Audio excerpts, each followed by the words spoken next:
Hi, I'm Ashley Bottoms, and welcome to the first edition of Tales from the Game Room. You can hear my show on Unregular Radio every Saturday evening at 9 p.m. on unregularradio.com. It's Bottoms Up, Appetite for Discussion. And this is one of the segments. It's Tales from the Game Room. Welcome to my game room. Within these four walls lies many video games of many genres from many companies that I have enjoyed for many, many years.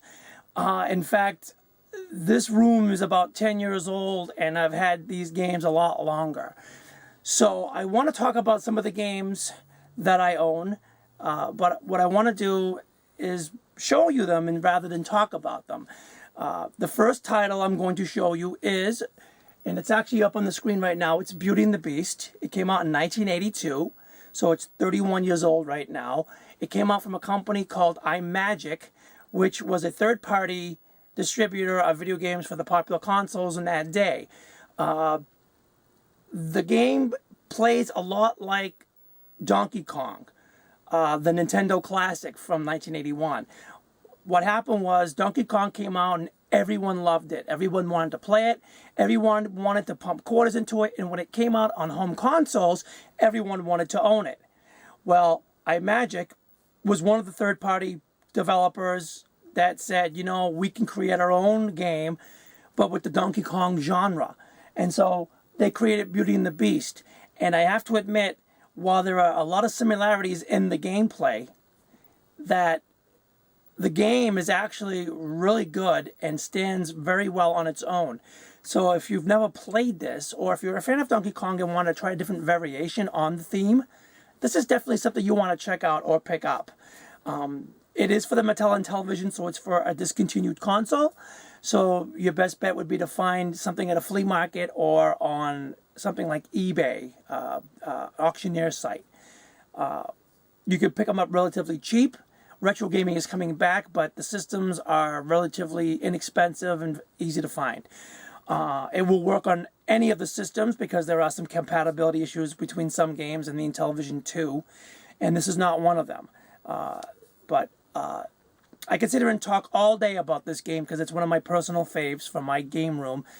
But I think I'd rather get into the gameplay and see how far I can get. I haven't played this game in some time. So it's very interesting to see how far I can get in this game. So Intellivision dude, if you're listening, this one's for you. All right, let's begin. Beauty and the Beast from iMagic. Very easy to do. The hearts give you invisibility. So if you get a heart, you're invincible. You can kill enemies. Enemies consist of the barrels or rocks, I believe they are, that he throws. And there are various animals like rats and birds that fly by. They can knock you off the building. The best way to do this is to just wait for the heart to come out so you know where it's going. Intercept it and just work your way to the top of the building in a very timely manner. So yeah, wait for the heart, I grab it, I work my way up to the building. And don't worry if you lose a couple of lives in the beginning because lives are actually very easy to get. They don't require a lot of points. The 80s didn't require a lot of points to get extra lives. The only thing tricky is sometimes the disc can get the best of you. You don't want to fall off the side of the building either. If you fall off the side of the building, your hero plummets to the bottom, and you have to start over at the bottom again, minus a life. The side buttons do allow your character to jump. I don't recommend it. I think it's easy just to avoid them. But sometimes it is difficult to not do that. And as you're noticing, when you get into the upper levels of the building is getting thinner. Because as you're going up, it gets thinner. And the very top level is the smallest one, but I find it to be the easiest one because there's not that many levels to go up. And of course, when you win, the hero saves the day, the villain falls off the building, and the plane rescues both you and your heroine. And then you start the next building. And of course, the buildings start getting a little bit more difficult. So concentration is key. And notice it has a number down here. It tells you how many towers you've already completed. I've already beaten one tower. So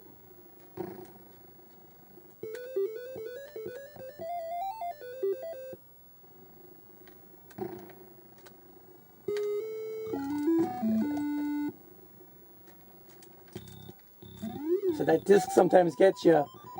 You can fall off the building very easy. So be careful when you get near the edges of the building. The last thing you want to do is fall, especially if you've gained a lot of ground. See what I mean? It's easy to lose lives. Already lost 4 right there.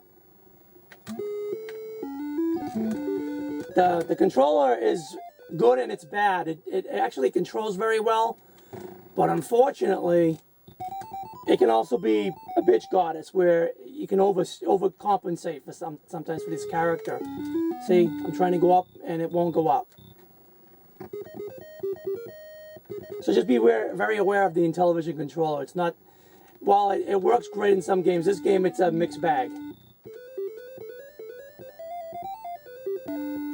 Points are essential right now because I need to earn up some extra lives. I lost a lot of lives on this tower. So there's my second tower already beat. So now I start my third tower. Are you paying attention in television, dude?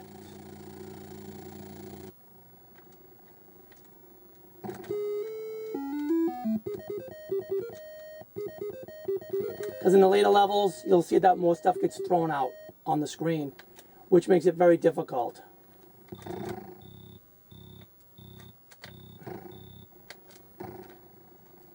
Ah, that rat's getting me now.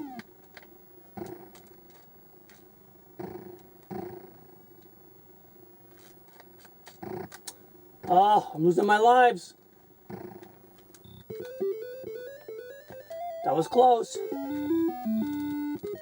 If you're really quick, you can actually use one heart and get to the very top. It is tough. It does get tough in these later levels. Like I said, I think level 6 was the highest I've ever gone ever in this game. And that was a long time ago.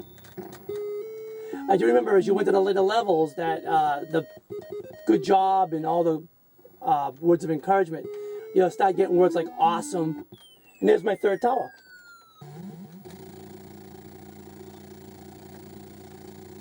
$7,300 points. And we're off again.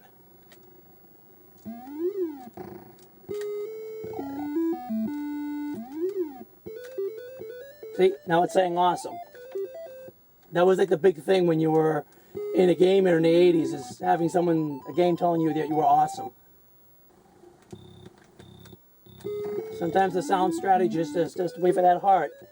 And then when you get that heart, just bolt.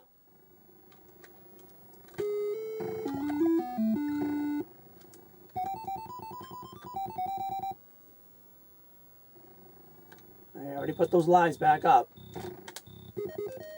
Already back up to a full life bar again. That's why I said don't give up if the game doesn't work your way. Because the points do add and the lives do come. I'm already at the top of the third tower.